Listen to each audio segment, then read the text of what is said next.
was very interesting, I thought. Some of you may have seen me on the Question Time programme, being roundly condemned, that I've been condemned by the Conservatives and condemned by Labour and condemned by the Lib Dems and condemned by the Greens and condemned by Uncle Tom Cobley and all. I am an appalling person. I am rude. I behave like a football hooligan. And the biggest insult of all, I'm a lager lad.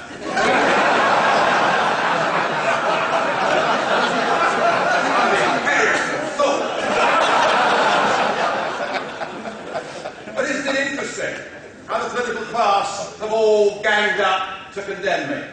And how the political class gang up to condemn anybody that dares to say we should not be part of this European project.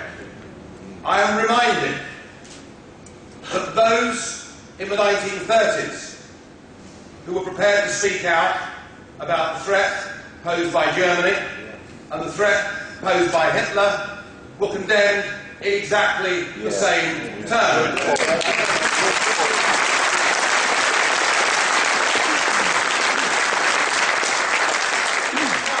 The entire political class said we mustn't be nasty to that nice Mr. Hitler who's doing such a wonderful job. It seems hard to believe, but it's true. Noel Coward rather summed it up, didn't he, with the song, "Don't let's be beastly to the Germans." And now I'm being told, "Don't let's be beastly to the Belgians." Now, I accept that the situation is not the same. And before anybody misquotes me, I am not pretending that the European Union poses us a military threat. Certainly not with Baroness Ashton in charge.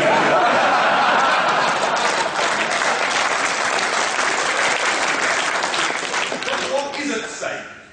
What is at stake is our democracy. What is at stake is our right of self-government. What is at stake is our ability to be the masters of our own destiny through the ballot box. What is at stake is something that those that went before us thought was so important that twice in the 20th century they were prepared to risk and in many cases give more than they had to defend. It is that has been given away by a career class of politicians in Westminster, and that is why we must fight them.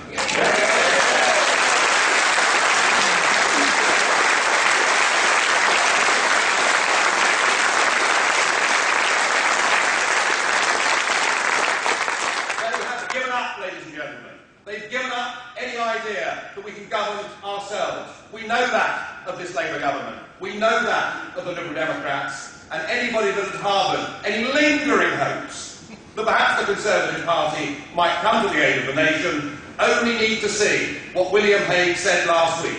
Yes, that's right, the very same William Hague who in 2001 posed as the defender of the nation. Just last week, William Hague said that a Conservative government would give its full support to the European External Action Service and that Europe must speak with one voice on Russia, the Balkans and energy security.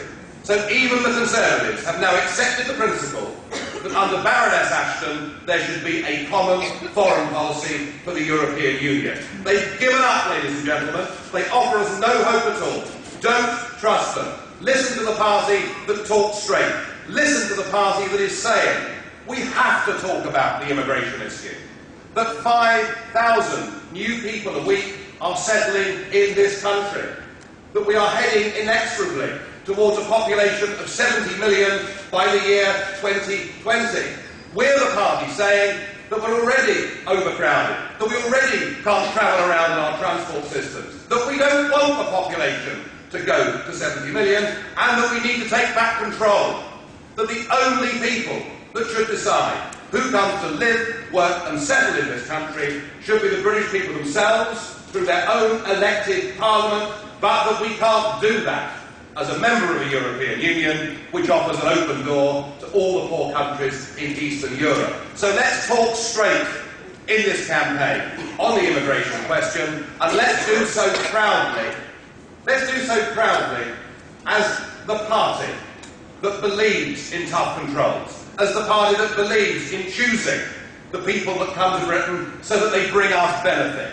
And let's do so as a non-racist, non-sectarian force. Let's make sure that this argument, this immigration and border control argument, can never again be seen as an argument of the extremists. Let's pick it up, let's make it UKIP's argument, let's take it to the country, let's talk straight on immigration. Let's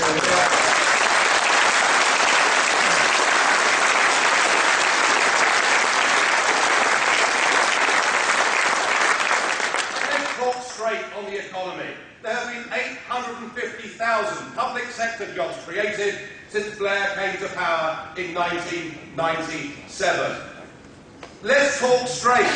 We can't afford to go on like this. No. We need massive cuts in the public sector. Yes, it will be painful, but we need massive cuts in the public sector. We need massive cuts in our bureaucracy, and a very good place to start cutting would be these vast, overbloated, expensive quangos.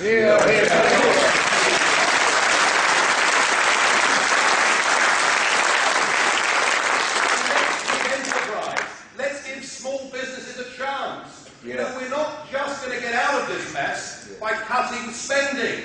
We need to stimulate growth. But no one's talking about stimulating growth.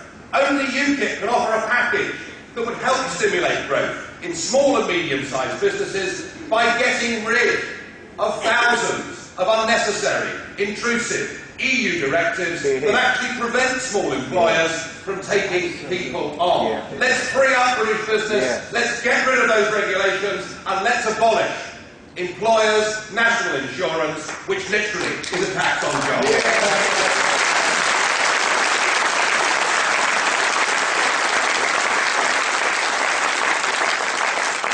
And let's talk straight about the benefits culture in this country. What an appalling situation it is that so many people living in Britain are trapped on benefits. Trapped on benefits. Because as soon as they go out to work, they're taxed. So they're better off staying on benefit than they are going out to work. I mean, what kind of a madness is this? And that's why UKIP proposes that we would put the level at which people start paying tax up to £11,500 a year. Nobody working on minimum wage would pay tax under our proposal. Hundreds of thousands of people would be incentivised to get back to work and to win back for themselves not just money, but pride and self-respect. I really believe in that.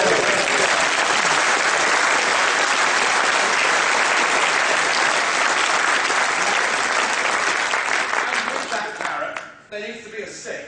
And the stick needs to be that for those that are able-bodied and able-minded, living off unemployment benefit should not be a lifestyle choice, and that for people who persistently refuse to look for work or take work, we would like to ask them in return to give some service and some work back to society. It's called workfare. I have no doubt some people will howl and scream. I think it would concentrate wonderfully the minds of those who think living on unemployment benefit is a lifestyle choice. It simply can't be, but somebody, ladies and gentlemen, somebody needs to talk straight, and we're prepared to talk straight on that issue.